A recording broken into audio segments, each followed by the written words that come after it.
ہاتھ اٹھا کے دعا کرنی چاہیے، لیکن دعا کرنے کے بعد جو لوگ ایسے منہ پھیر لیتے ہیں، منہ پہ پھیر لیتے ہیں، اس کا ذکر حدیثوں میں کہیں نہیں آیا ہے، اس کا ذکر کہیں حدیثوں میں نہیں آیا ہے۔ تو اس لیے جو ثابت ہے نبی صلی اللہ علیہ وسلم سنت سے کہ وہ ہاتھ اٹھا کر کے آدمی دعا کرے، اور جب دعا ختم ہو جائے تو آدمی ایسے ہاتھ اپنے نیچے گرا دے، اس کو منہ پہ پھیرنے کی ضرورت نہیں ہے۔ بسم اللہ الرحمن الرحیم۔ حضرت عمر رضی اللہ تعالیٰ عنہ سے روایت ہے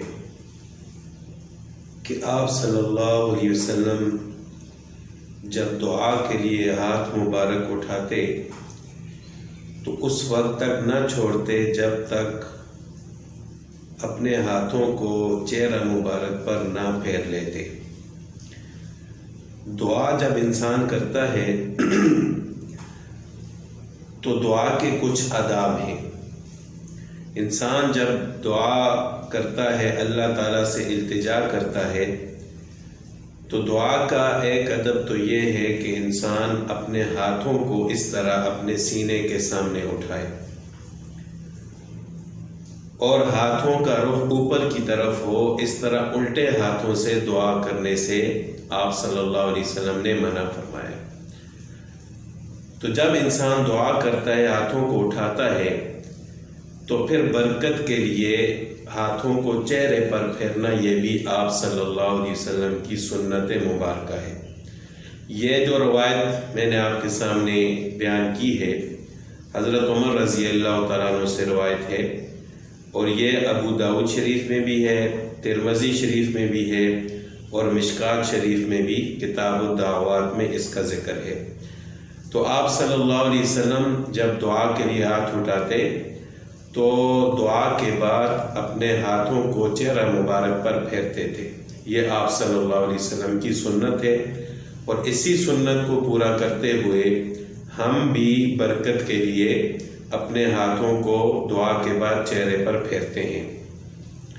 تو بعض لوگ اس کو نہیں سنت مانتے اور کہتے ہیں کہ آپ صلی اللہ علیہ وسلم سے ثابت نہیں ہے، حالانکہ ابو داؤد شریف میں بھی ہے اور ترمذی شریف میں بھی یہ روایت موجود ہے۔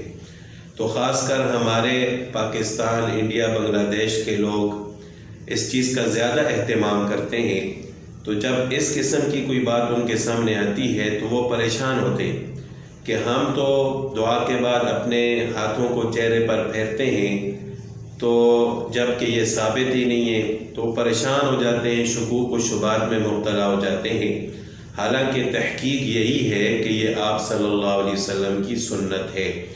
حضرت عمر رضی اللہ تعالیٰ عنہ سے روایت ہے، تو ظاہر ہے حضرت عمر رضی اللہ تعالیٰ عنہ نے آپ صلی اللہ علیہ وسلم کو دیکھا ہوگا کہ آپ صلی اللہ علیہ وسلم جب دعا سے فارغ ہوتے تو اپنے ہاتھوں کو اپنے چہرہ مبارک پر پھیرتے تھے۔ تو یہ ثابت ہے، آپ صلی اللہ علیہ وسلم کی سنت ہے، اور برکت کے لیے سنت پر عمل کرتے ہوئے ہمیں بھی چاہیے کہ ہم دعا کے بعد اپنے ہاتھوں کو اپنے چہرے پر پھیریں۔ اللہ تعالیٰ عمل کرنے کی توفیق عطا فرمائے۔